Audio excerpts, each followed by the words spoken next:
Hello, I'm Ashley Bennett. I'm here again to teach you guys something new this week. So what I wanted to talk about, since today is the new moon in Taurus, I wanted to just kind of share with you my own new moon ritual. And once again, if you guys have a practice already for this, you do not have to follow mine, but maybe if you take away a few things that you enjoy, then that makes me happy. So one of the things that I love to do is use Palo Santo. I clear my aura usually. Sometimes I cleanse my house with it too, but typically I use this for my auric field, which I will do another video on for you guys soon, how to do that.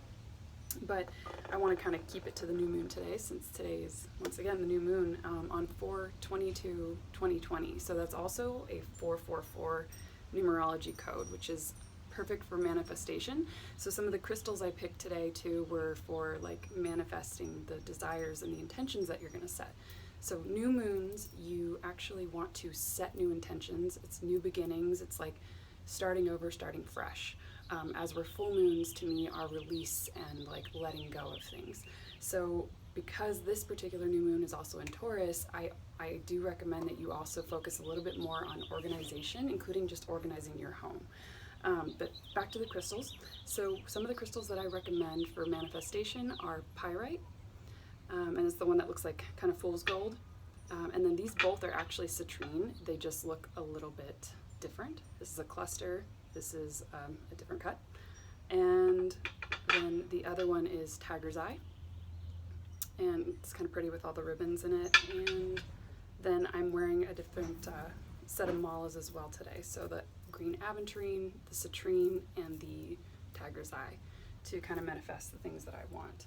So some of the other things that I tend to do are journaling. You can't set intentions for new beginnings and for the things you want to bring into your life if you don't know what those are. So I highly recommend that you sit kind of in a quiet space for a little while and journal and just see kind of what comes out.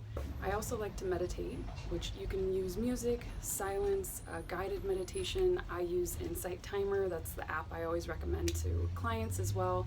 It's my favorite app to use for meditation. Some of the other things that you can actually do are drinking and eating mindfully. So not that this isn't great for you every day, because of course it is, but especially with the new moon and the full moon, I tend to feel like we need lighter energy even within the body. So even today, like I've focused more vegetable based for all of my food today, and then I'm drinking a lot more water, which I think I have my water bottle somewhere. So a lot more water today as well, which will help just kind of keep everything really cleansed and clear for anything that I want to manifest.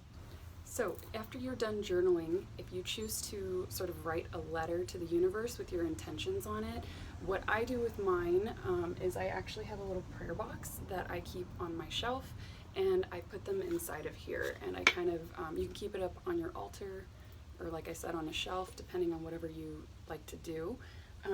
But I think that it kind of like holds it safe and sacred for us to, you know, once again, bring into our universe and our space whatever it is that we're looking for. And then I tend to actually burn those at the full moon. I like release them, especially if they've already come true, which a lot of times does happen.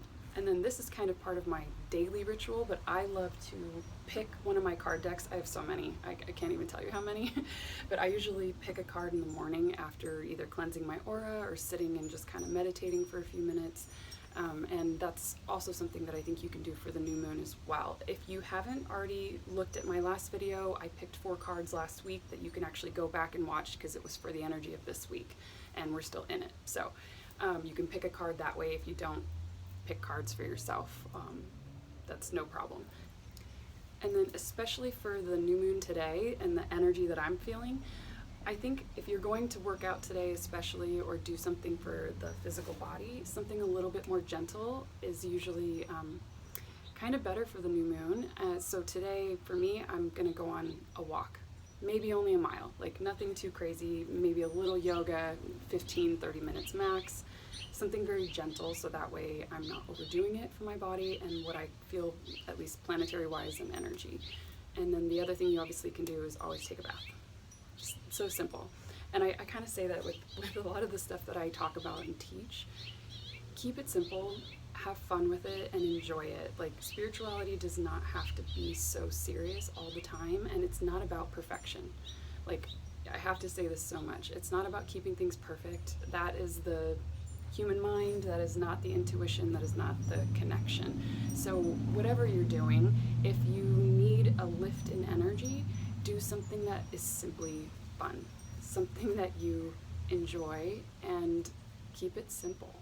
All right, thank you guys again for coming back this week. I'll have another video for you next week.